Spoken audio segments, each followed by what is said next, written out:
March 31st for people who need to tweak their plans to do so. Right. And we've kept that this year as well. But no, in March, if you're complete, let's say I send you your assessment letter before the holidays and it says that you're complete, then you're okay until reg renewal. Okay. And then after reg renewal, I'm thinking the new plans will be available and then you'll be able to input anything new in there. Does that make sense?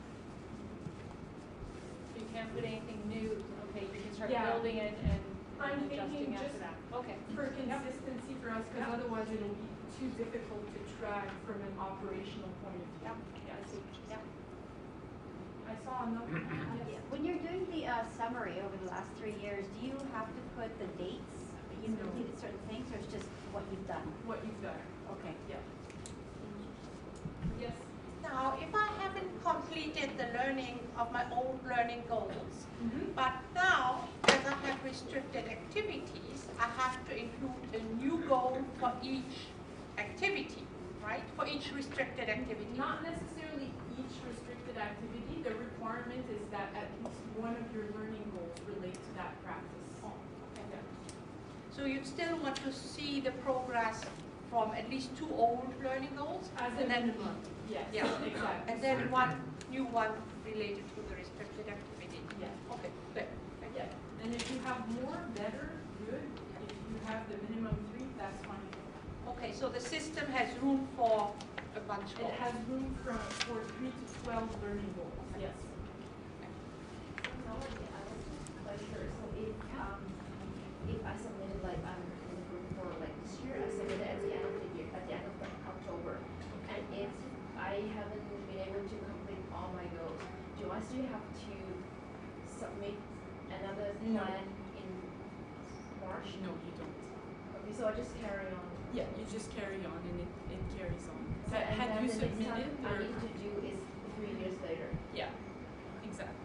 Yeah. So it's a continuous process, essentially. So do you then somehow need to know that those were completed? Yes, Okay. but unless it's your first submission. Okay, so I was But I will check. because I was cohort 2. Okay. And so So you're not due yet. No, I'm not due yet, but when I submitted my last set, I still had time to complete Yes. my goal. Absolutely. So then when I submit next year, would I be transferring some of those uncompleted things onto my new sheet, or like?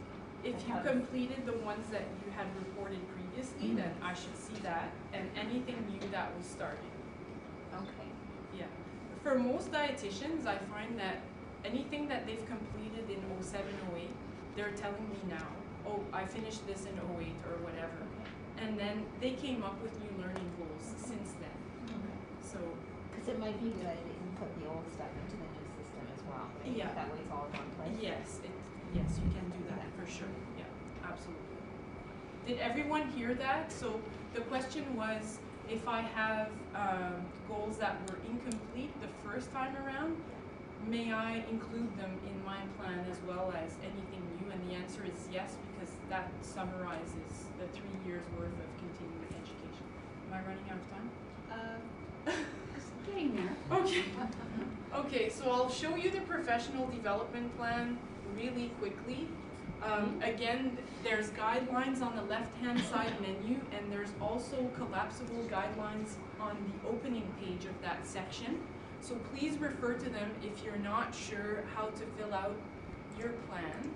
But essentially, once you launch your professional development plan, you will see that each standard indicator you've indicated yes for in the self-assessment section will populate into that section. And you have the option of printing a list of the standards and indicators that you've chosen, just for ease of browsing through and seeing what you've chosen. And when you click on a specific standard indicator, it opens up into the actual learning plan, which you used to have on paper as a table. Now it's an electronic table. You can also print individual learning plans if you'd like to have a hard copy in your records. And as you go into the learning plan. It's structured the same way the old plan was, except that now it also includes the standard indicator statement as well as any notes that you would have indicated in your self-assessment. So it makes reflection for learning goals and whatnot a little bit easier. And so you have a box for the learning goal. For learning activities, when you first open the learning plan, you'll see that there's only one box. You have to click on add activities to add additional activities. And then as we go at the bottom, you have a space to indicate contribution to practice. And as we discussed, progress stage. If, for example, I choose to suspend a goal, I have to write a reason. And then, of course, always remember to save your work. And you have the progress stage legend at the bottom of the learning plan as you had in the past as a reference. Okay, what else? I think that was all the highlights that I wanted to show you. There are great functionalities. As I mentioned, there's a user guide at the top right of your screen. There's also a feedback option, so if you experience computer issues or software issues, you can contact the developers directly and they will help you. We have 24-hour assistance with Skillshare. And if it's anything that's content related, the developers at Skillshare will forward your feedback to me and I will get back to you. Okay. Any other questions? Yes? What hours are you working? 9 to 5. 9 to 5, Monday to Friday. Yep. Are there any questions from the other sites? Prince George? I'm not sure if we can hear you. Can we? Yeah? Any questions from Prince George? No, no questions here, thanks. Thank you. Comox, any questions? I see nodding, okay. And Victoria? So I guess the group that had questions we lost? Mona, we're having problems with. No, I'm still here, we're just not on video. Oh, We're still here, but we have no questions. okay, thanks. Thanks, Melanie. Thank you everyone, and please call me if there's any issues with CCP.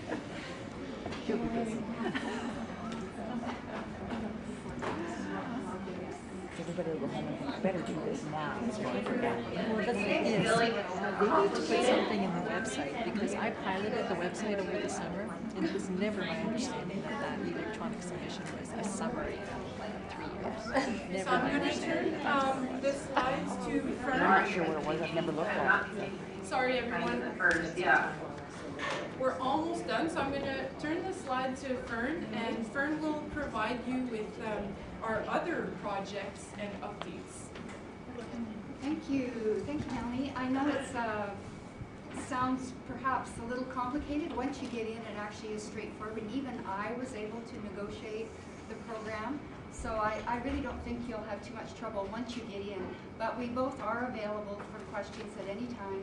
And I'm going to be doing some Social submission group that it's always like, what's that? They haven't shut their mic off. Oh, Pomona. Hello. We can hear you. And I'm also going to be doing some liaison yeah, well there you go, then you'll be all organized. Just ask around the them to shut the province mic this down. summer, and I will be visiting the noisy Kelowna site there.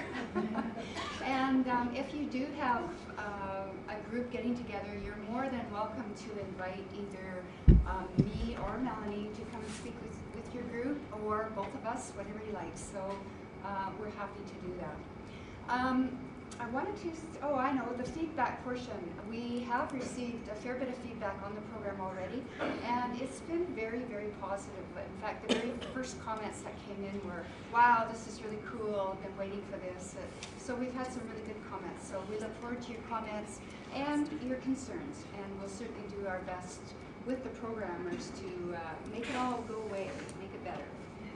Okay, I know our time is a bit tight, so I'm not going to spend a lot of time talking to you about updates, but there were a few topics that I thought you might want to hear a bit more about. You've been inundated with a little bit of email lately to do with the PDEP, the Partnership for Dietetic Education and Practice, and you were asked to contribute to the National Validation Survey. Now, without me going into a lot of detail, does anybody have any questions about that? Do you understand what this project is and the significance of it? Because I can cover that very quickly. A lot of blank looks or a few nods. Pardon me? I'd recommend you get Okay. talking about it. It's a very unique project. I'll do this very quickly. It's a partnership, so there are 3 partners, Dietitians of Canada, and Kristen is our new BC Executive Director. Is that the right title? And welcome, glad you're here today.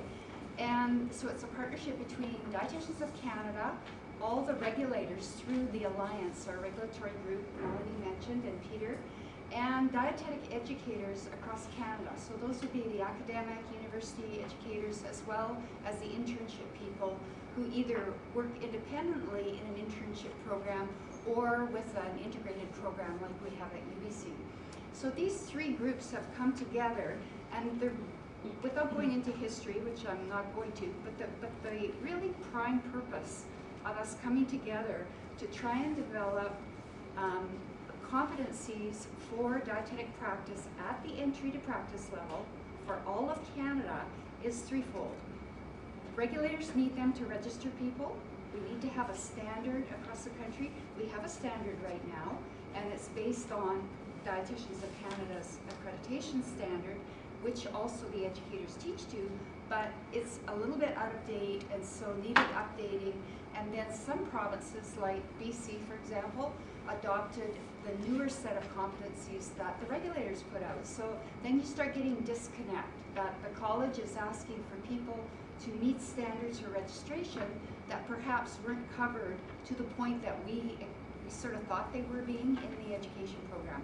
So by having these integrated competencies, they will be used across the board. So regulators across Canada will be using them to register all new people, international, new grads, whatever. The education programs, academic and internship, will be using them as the foundation for their programs. And as you know, across Canada, all programs have kind of an area that is focused in their province, and I don't know perhaps what that might be, but maybe BC has a real thing about community practice, I don't know. So maybe BC focuses a little more on that than perhaps they do in Manitoba. That's fine, but we know that all across Canada, everybody's being taught this level, and then it will vary. Sort of the additional education and practice that we expect out of university programs will be there as well. And it will vary across the country, but the foundation is the same. So then the third and really critical piece is Dietitians of Canada has agreed to incorporate these basic foundational competencies into their accreditation system. So now the universities will be assessed against those same competencies that are being taught, that are being used for registration. So that's why this process is so important. And we've had representatives from each of the 3 groups working together to develop, they're calling them job tasks or something like that. And for those of you who went in and did the validation survey, you were asked to indicate, I didn't do it, I'm not a dietitian, but you were asked to indicate whether this is really an entry to practice competency or job task. Is that right? That's what you were asked? And the partnership group is gathering this information now, and we'll be making some revisions, whatever's needed based on the validation, to the competencies, and then they will be fleshed out to the next step, the more intricate level of teaching guidelines and whatever. So some groups will use them to a further depth than others, like perhaps the educator. So that's the gist. Any questions on that?